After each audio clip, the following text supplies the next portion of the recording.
Assalamu alaikum wa shukran katir. My name's Nick. I'm the endovascular neurosurgery fellow at Mayo in Rochester. And I was talking to John this week about what we could talk about. And I've just returned from the WFNS meeting in Colombia, which was really great to see people in person again after a couple of years. And one of the things that struck me there was how really the organization of healthcare in different countries affects how we all treat the same condition in a slightly different way. And so that's what we're going to talk about today is global healthcare models and their impact on neurosurgical services. I'm going to make it brief because I too am very excited to listen to Professor Dufour talking next. So we'll briefly cover general healthcare models. I'll speak a little bit about my personal journey and some of the lessons I've learned along the way. And then afterwards, I'll invite any feedback or comments. So if you really want to understand the delivery of healthcare, the key is, of course, to follow the money. And if you understand how healthcare is funded, then you get a little bit of understanding of the context of how it is delivered and what it does well and what it doesn't do so well. And the first of the four models that we're going to discuss is called the Beveridge Model. William Beveridge was a British economist and a liberal politician in the 1940s. He was part of the Labour Party and really had a key role in establishing the British welfare state. And this model essentially is centered around the National Health Service that provides centralized care. So both the delivery of care is led by the government and the government funds it. So there's a single payer with no competition. Healthcare is funded through taxes, but it is free at the point of care. And it is universal, so everybody is covered. It's equitable. It doesn't matter whether you're unemployed or a billionaire, you get essentially the same level of care. And because it is free at the point of care, there do have to be some safeguards against overuse. And unfortunately, funding is at the mercy of political agendas. So depending on whether you have a more socialist or a more conservative party in government, that has a very real impact on the budget that is allocated to healthcare. And of course, it does mean that you have to deal with the bureaucracy of government departments. But this is the predominant model that is used in the United Kingdom, Spain, New Zealand, Cuba, Malta, where I'm from, and even in the United States. So the Department of Veterans Affairs, healthcare is delivered in hospitals that are funded by the government and it is paid for by the government. So a lot of countries will use a mixture of different models. The second model is known as the Bismarck Model. So Otto von Bismarck was a conservative German statesman who was actually Chancellor of Germany from 1871 to 1890. And his vision, I guess, being a little more conservative, was for a more decentralized model of healthcare where employers and employees pay into these sickness funds that are essentially non-profit insurance plans. So through your job, you get an insurance plan, and then healthcare is delivered by private institutions. So the fact that you have a number of different private institutions means that there is competition between different institutions, and competition, of course, is a good thing to drive innovation and to support quality. But the downside to this model is that it does require employment for cover. So there's some immediately obvious issues with people who are unemployed or retired who may struggle to fund their healthcare. And this is the predominant model used in countries like Germany, Belgium, Japan, France, and even in the United States.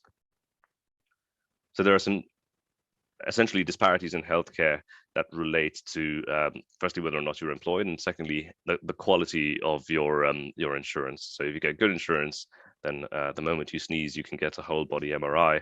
But if your insurance is less good, then there are some clear limitations, and you're essentially at the mercy of the insurance companies. The third model is the National Health Insurance Model, and this one blends a little bit from both the Beveridge and the Bismarck models. And here the government is a single payer, so the government acts as an insurance program, but the providers are private. So it's really a mix between the two. It does provide universal insurance. It's not for profit and therefore doesn't deny any claims. And it is generally seen to be cheaper and simpler than the Bismarck model. but because it is funded through the government, there are some limitations in place over what medical services are covered in order to control the costs. And generally, the main frustrations with this system are that it can lead to some long waiting lists and delays to treatment. And this is the model that is seen in countries like Canada, Taiwan, South Korea, and even in the United States, Medicare essentially is modeled on the national health insurance model. So you can see how the United States, for instance, really takes bits and pieces from all of these different models. And finally, we have the old-fashioned out-of-pocket model, which is mostly prevalent in rural areas, particularly in less developed countries, where essentially, if you're wealthy enough to pay for your own healthcare, you pay for it and you choose your own provider. It does, of course, mean that wealthier patients get better access to care. And this is generally because of insufficient funds or infrastructure to have an organized healthcare system. So it does unfortunately mean that many never see a doctor. And this is the model that we tend to see in rural parts of Africa, South America, India, China, and even in the United States. There are a good proportion of people who fall between the other models who, let's say, are not employed but not eligible for Medicare for whatever reason. So a little bit about my personal journey. I'm originally from Malta, which is a tiny island in the Mediterranean. It is part of the European Union, but culturally it is very much a melting pot between Southern Europe and the north of Africa. So the language, for instance, is based on Arabic, but it's an ex-British colony, and the healthcare system is modeled on the British National Health Service. Malta is part of the European Union, so when I graduated, Britain at the time was part of the EU, and so it was very easy for me to transition to postgraduate training in the NHS, and that's what I did. So I did my residency in the United Kingdom, and then when I finished, and I wanted to be an endovascular neurosurgeon, there isn't really endovascular neurosurgery training in the United Kingdom as things stand, and so I moved to the United States, which is where I currently work as a fellow at the Mayo Clinic. And I've accepted a faculty position at the University of Nebraska, so I'll be settling in the United States for the foreseeable future. But in terms of where I trained, this is the south coast of England. And in England, because there is a national health service, there are very clear territories that belong to each neuroscience center. So all of the area that you see here essentially covers 13 different hospitals that all feed into a single neurosciences center. And so what that means is that throughout the entire United Kingdom, there are only 24 centers that deliver neurosurgery. And so inherently, they all have large catchment populations. So for instance, where I trained, we covered a population of just over 3 million people, which meant, for instance, that you had a guaranteed, 180 ruptured aneurysms a year. And that's without essentially making any effort to advertise and market your services. There's roughly one neurosurgeon for every 200,000 people in the country, compared to one for 80,000 in the United States. And that has some bearing on what conditions are covered by neurosurgery versus covered by other specialties, because there are essentially very few per capita neurosurgeons in the United Kingdom. And so they're clinically very busy, which is good in a way. They have a guaranteed case volume, and they can also divide labor because they're salaried, and there's no financial incentive for taking on extra stuff that you don't need to take. So for instance, where I trained, of the 15 consultants, 2 of them did vascular only, 2 of them did tumor only, 2 of them did skull base only, etc., etc. And there's also centralization of care for rare conditions. So for instance, the pediatric ependymomas only go to 2 or 3 centers around the entire United Kingdom. And we know that for complex and rare conditions, that case volume is very, very closely related to outcome. So that's a good thing. So, services are streamlined, but the pathways are often rigid, which can sometimes lead to frustration. It's good that there are clear boundaries. There's no competition, so it's kind of easy. You just, the work comes to you. But because people are very busy clinically, it does mean that the peripheral parts of the specialty get sent elsewhere. So for instance, peripheral nerve surgery in the UK is done by orthopedics and plastics. Carotid endarterectomies are done by vascular surgeons, and endovascular neurosurgery is done by radiologists. So the good things with this model are that clinical decisions are made free of any financial pressures. The service does have to rationalize resource utilization, although we very rarely denied patients treatment on the basis of cost. There's there's significant purchasing power from when the whole country is essentially one service. So, if the NHS wants to go to Medtronic to buy a catheter, they will buy it for roughly half the price what it costs a hospital in the United States for exactly the same catheter. And that's because of the economy of scale from a single buyer. And to some extent, there are efforts for a unified medical record, although there are some issues with that as well.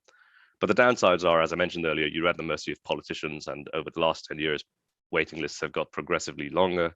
And because everybody is so busy with their clinical workload, there is sometimes limited appetite for innovation, research, and networking. In contrast that to the United States, where healthcare is delivered by a mixture of academic and private institutions with variable practice sizes and volumes, there's a lot of competition because healthcare is lucrative, and that competition drives a very dynamic and motivating environment. Hospitals have a strong incentive to innovate and to be efficient, and generally surgeons are treated quite well by the institution because they're valuable to the institution. And because it is lucrative, of course, there's also this incentive to take on all of these peripheral procedures. So, neurosurgeons in the United States will do peripheral nerve surgery, they will do endovascular surgery, and some of them will do carotid endarterectomies as well. There is a culture of second opinions in this country, which is a good thing. So it's a very patient-centric model. So, if a patient goes to see a provider and they're not entirely sure they like what they've heard, they often do go and seek a second opinion. That comes with its own disadvantages, because if you go and see enough people, eventually you're going to find someone who's going to do what you want them to do. And so, unfortunately, to some extent, that leads to some providers essentially pandering to their patients and doing what the patient wants rather than what is right for them. And the downsides to the organization of healthcare in this country is that sometimes it is a little bit fragmented. There isn't a unified medical record across different centers, and it is very expensive. So it represents pretty poor value for money, because there's a third party involved, which is the private insurance companies. So what have I learned from training in different countries and from meeting people particularly at meetings and on platforms like this, is that actually, despite all the differences in our countries, we're more similar than we think. We often share the same frustrations, and we all have the same desires for our patients. And it's through platforms like this and through the efforts of the Egyptian, the EWNC, and John's platform, that the world is really getting smaller. I would say that there's pros and cons to every system. It's easy to get frustrated, and pretty much everywhere I've worked, people have their own frustrations with their hospitals. But the grass isn't always greener on the other side. There are problems elsewhere. I think it's also fair to say that the standard of care for the same treatment isn't necessarily the same in different countries, because it is strongly influenced by the resources and the organization of the services in different countries. If you are in training, I would encourage people to mix things up as much as possible. You need to leave the cave to figure out what you don't know.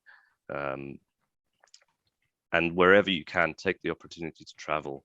I used to feel quite self-conscious about approaching people for a visit, but actually, I think most of the time when you ask someone for a visit, you're essentially complimenting them, and most people are very receptive, and you never know where that might lead. So if you're thinking about organizing a visit somewhere, particularly now that things are dying down with the pandemic, I would say stop thinking about it and just do it. People will be receptive to you.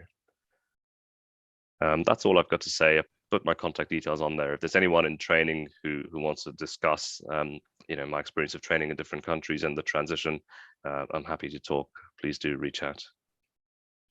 And with that, I'll stop sharing. Thanks a lot, so good for this excellent presentation. Is there any question from panelists?